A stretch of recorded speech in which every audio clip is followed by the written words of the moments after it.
Hello student, तो आज की वीडियो में स्टार्ट करते हैं असाइनमेंट 5 के क्वेश्चंस। ठीक है, तो असाइनमेंट 4 के क्वेश्चन हम सॉल्व कर चुके हैं। तो जिन बच्चों ने उस वीडियो को नहीं देखा तो उस वीडियो को जाकर चेकआउट कर सकते हो।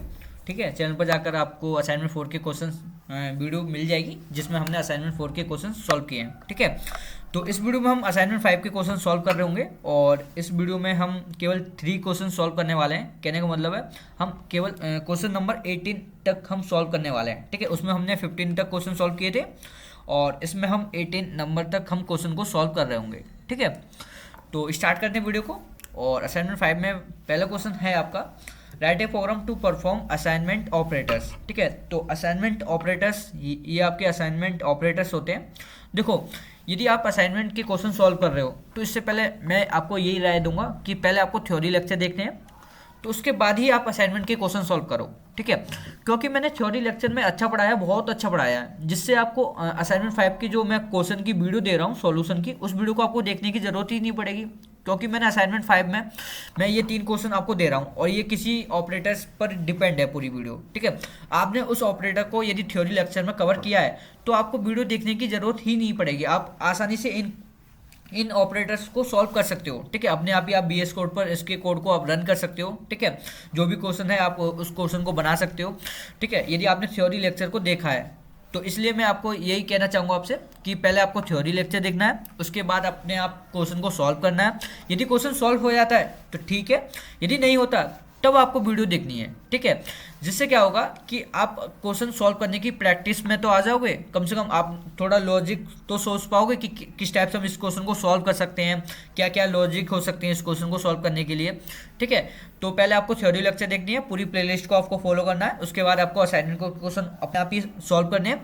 यदि क्वेश्चन सॉल्व नहीं होते तो आपको वीडियो लेक्चर देखने हैं। ठीक है, यदि वीडियो लेक्चर में कोई भी आपको डाउट है तो आप हमें टेलीग्राम पर, इंस्टाग्राम पर या कमेंट कहीं भी आप मुझे मैसेज कर देना है, तो उस पूरे एक डाउट पर मैं एक वीडियो बना दूंगा, पूरी एक वीडियो। ठीक है, यदि आपको एक थोड़ा सा भी डाउट है तो आप पहले मैं आपको कमेंट में आंसर दूंगा।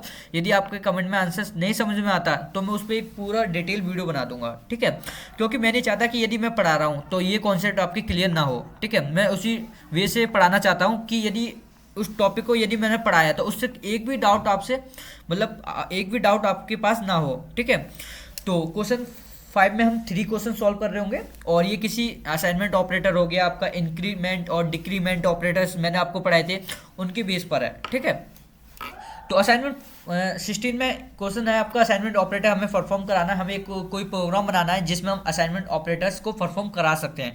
तो ये तो हमें कोड देखना पड़ेगा वीएस कोड पर। ठीक है, तो जब हम वीएस कोड पर इसका कोड जो भी जो ये हमारा दिया हुआ क्वेश्चन इसका कोड करेंगे तभी हम इसको देखने वाले हैं। ठीक है, नेक्स्ट क्वेश्चन आपको फाइंड आउटपुट, हमें इसका आउटपुट फाइंड करना है, क्या इसका आउटपुट क्या आ सकता है। देखो, ये यहाँ पर क्या कौन सा ऑपरेटर परफॉर्म हो रहा है। देखो यहाँ पर आपने देखा होगा मल्टीप्लिकेशन और यहाँ पर इक्वल का साइन मतलब यूज हो रहा है, मतलब असाइनमेंट ऑपरेटर यहाँ पर यूज हो रहा है। ठीक है, असाइनमेंट ऑपरेटर यहाँ पे यूज हो रहा है और ये हमारा प्लस हो गया। और प्लस क्या होता है, हमारा अर्थमेटिक ऑपरेटर्स होता है। ठीक है, तो क्वेश्चन को हम सॉल्व करते हैं किस टाइप से इसका आउटपुट आ जाएगा। देखो, तो यहाँ इंट मैन आपका फंक्शन हो गया और इंट एक्स एक वेरिएबल इसने डिक्लेयर किया। तो पहले इसको मैं थोड़ा रब कर देता हूँ जिससे और क्लियर हो जाए आपका। ठीक है, ठीक है, ठीक है, देखो इंट एक्स इसने एक वेरिएबल डिक्लेयर किया। ठीक है, यहाँ तक क्लियर। इसके बाद इसने क्या किया है, इसके बाद एक एक्सप्रेशन दिया हुआ है, इसका हमें आउटपुट चाहिए। एक्स का मतलब एक्स में क्या आउटपुट आएगा, तो देखो मैं इसका क्या आएगा, इसका आएगा 7। ठीक है, तो इसके बाद ये किस टाइप से हो जाएगा, ये इस टाइप से हो जाएगा 7। ठीक है, उसके बाद इसका हम सॉल्व करें तो हम जानते हैं इस चीज़ का क्या मतलब होता है। इस चीज़ का मतलब होता है कि x में हम x मल्टीप्लाई 7 यूज़ कर रहे हैं। ठीक है, इसका मतलब क्या होता है कि x में हम x मल्टीप्लाई यूज़ कर रहे हैं। ठीक है, यही तो मतलब होता है इस चीज़ का। तो देखो, यदि हमारी x की वैल्यू 5 दी हुई है, ठीक है, यदि यहाँ पर x की वैल्यू कुछ भी है, मान लो x की वैल्यू मैं मान रहा हूँ 4। ठीक है, यदि x की वैल्यू 4 है तो इसका आउटपुट कितना आएगा, 4 मल्टीप्लाई 7 28। ठीक है, यहाँ पर थोड़ा एक मिस प्रिंट हो गया है, यहाँ पर x की वैल्यू आप यहाँ पर लिख लेना। ठीक है, 5 यहाँ पर दी हुई है, x की वैल्यू 5 है या 4 है, जो भी आप मान सकते हो उसको आप यहाँ पर टाइप कर लेना या आप एडिटिंग करके आप एक बार चेकआउट कर लेना। ठीक है, तो यहाँ पर x की वैल्यू यदि 5 है तो इसका आंसर कितना आएगा 35, ठीक है, क्योंकि 7 का मल्टीप्लाई हम 5 में करेंगे तो 35 आएगा।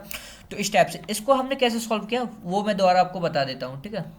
ये चीज़ इंपॉर्टेंट है क्योंकि जब हम फॉर लूप में हम जो आई का कॉन्सेप्ट पढ़ रहे होते हैं, आई मल्टीप्लाई इस टाइप से, तो वो वहाँ यूज़ हो रहा होता है ज़्यादा, ठीक है। तो इस चीज़ को हम देख लेते हैं थोड़ा डीप में। देखो मैंने x की वैल्यू यहाँ पर 5 दी हुई है और यहाँ पर है आपकी ये इस टाइप से एक्सप्रेशन दिया हुआ है। मैंने ये क्वेश्चन सॉल्व करने से पहले मैंने देखा कि एक्सप्रेशन दिया हुआ है, x की वैल्यू हमें दी हुई है, हमें प्रिंटएफ में x की वैल्यू प्रिंट करानी है, ठीक है। प्रिंटएफ की सहायता से हमें x की वैल्यू को प्रिंट कराना है और उसका आउटपुट क्या आएगा, x का आउटपुट क्या आएगा। तो देखो तो यहाँ पर पहले ये सॉल्व हुआ, ये सॉल्व क्यों हुआ मैंने आपको बता दिया, क्योंकि यहाँ पे कौन सा ऑपरेटर यूज़ हो रहा है, अर्थमेटिक ऑपरेटर यूज़ हो रहा है। तो पहले अर्थमेटिक ऑपरेटर सॉल्व होगा, उसका ये रिजल्ट आया 7, ठीक है। तो उसके बाद ये इस टाइप से हो गया एक्सप्रेशन, ठीक है। और थोड़ा ब्रेक कर दिया हमने इस चीज़ को। अब इस चीज़ को हम कैसे ब्रेक करते हैं, तो इस चीज़ को हम इस टाइप से लिख रहे होते हैं, इसका मतलब होता है इस टाइप से, ठीक है। आपने देखा होगा कि हम जब फॉर लूप यूज़ कर रहे होते हैं तो हम फॉर लूप में कभी कभी इस टाइप से लिख रहे होते हैं, ठीक है।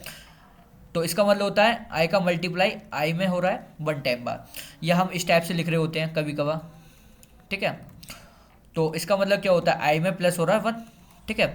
तो वही मैं बताना चाह रहा हूँ कि इसका मतलब ये होता है कि x में मल्टीप्लाई हो रहा है 7 का, ठीक है। तो अब यहाँ पर x की वैल्यू क्या दी हुई है, x की वैल्यू दी हुई है 5 मल्टीप्लाई 7 मतलब 35, ठीक है। तो x की वैल्यू कितनी होगी 35, ठीक है। x की वैल्यू कितनी प्रिंट होगी आपकी 35।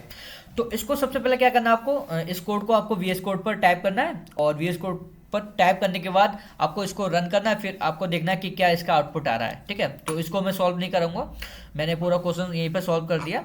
तो इसको बस केवल आपको पूरा कोड VS कोड पर लिखना है और उसके बाद आपको सॉल्व करना है। नेक्स्ट क्वेश्चन आपका दिया हुआ है कि इसमें भी हमें आउटपुट फाइंड करना है और इंक्लूड studio.h यहाँ पर हेडर फाइल दी हुई है, एंड टू एंड फंक्शन दिया हुआ है और यहाँ पर x की वैल्यू दी हुई है 8, ठीक है। ये पूरा क्वेश्चन मैंने जब एक ऑपरेटर पढ़ाया था इंक्रीमेंट और डिक्रीमेंट, बहुत ही इंपॉर्टेंट टॉपिक है, ठीक है, बहुत ही ज़्यादा, ठीक है। थोड़ा कन्फ्यूजन रहता है स्टूडेंट का इसमें, बट आप यदि मेरी वीडियो को देखते हो डिटेल, मैंने बहुत डिटेल में पढ़ाया इस टॉपिक को, तो उस वीडियो को जाकर जरूर चेकआउट कर लेना, ठीक है। और इससे रिलेटेड जितने भी इंपॉर्टेंट क्वेश्चन हैं वो भी मैंने आपको कराए हैं, ठीक है, उस वीडियो में। तो देखो इसमें क्या हो रहा है, x की वैल्यू 8 है स्टार्टिंग में, ठीक है। तो एक हम बफर लेते हैं और उसमें हमने x की वैल्यू 8 यहाँ पर सेव कर दी, ठीक है। उसके बाद क्या हुआ, इस ये बोला है प्रिंट कर दो x की वैल्यू को, तो x की वैल्यू यहाँ पर 8 प्रिंट हो गई, ठीक है। उसके बाद ये कह रहा है कि x की वैल्यू x प्लस प्लस, ठीक है। देखो x प्लस प्लस क्या कहता है, x प्लस प्लस कहता है कि ये कौन सा आपका ऑपरेटर है, ये आपका पोस्ट इंक्रीमेंट, ठीक है। इसका पूरा कॉन्सेप्ट बताऊंगा। ये क्या कहता है, पोस्ट इंक्रीमेंट कहता है कि बाद में इंक्रीज करो पहले प्रिंट करा दो, ये कहता है कि बाद में इंक्रीज करो पहले प्रिंट करा दो बिफोर प्रिंट, ठीक है, ठीक है। मैं इसमें शॉर्ट में बता रहा हूँ, डिटेल वीडियो आपको एक बार चेकआउट जरूर करना है, ठीक है। तो पहले आफ्टर इंक्रीज, ठीक है। तो पहले प्रिंट करा दो, बाद में इंक्रीज कर देना। तो यहाँ पर x की वैल्यू प्रिंट हो जाएगी 8 और उसके बाद हम इसको इंक्रीज कर देंगे 9 हो जाएगी अब, ठीक है। पोस्ट इंक्रीमेंट का क्या कहना है, पोस्ट इंक्रीमेंट कहता है कि पहले प्रिंट करा दो उसके बाद इंक्रीज कर देना, ठीक है। तो उसके बाद हमने x की वैल्यू प्रिंट करा दी, उसके बाद हमने इंक्रीज कर दी, 8 से हो गया 9, ठीक है। उसके बाद क्या है, उसके बाद यहाँ पर x की वैल्यू प्रिंट करानी है, तो x की वैल्यू होगी आपकी 9, क्योंकि बफर में x की वैल्यू क्या है 9 है, ओके। उसके बाद आपका x माइनस माइनस, इसको हम बोलते हैं पोस्ट डिक्रीमेंट। इसका भी यही कॉन्सेप्ट यही कॉन्सेप्ट होता है कि पहले आपको पहले प्रिंट करानी है, उसके बाद ही आपको डिक्रीज करनी है, ठीक है। पोस्ट का मतलब क्या होता है आफ्टर, तो आफ्टर डिक्रीज बिफोर प्रिंट, ठीक है। तो पहले आपको प्रिंट करा दे दी है, उसके बाद ही आपको डिक्रीज करनी है वैल्यू। तो उसमें पहले प्रिंट हो जाएगी, x की वैल्यू कितनी दी हुई है बफर में 9, तो इसमें 9 प्रिंट हो जाएगी, उसके बाद ही ये वैल्यू 8 हो जाएगी, ठीक है। अब ये नेक्स्ट यदि प्रिंटअप होता है यहाँ पर और यदि x की वैल्यू पूछता तो यहाँ पर x की वैल्यू यहाँ पर कितनी दी हुई है 8, तो यहाँ पर x की वैल्यू प्रिंट हो जाती है 8 इस टाइप से।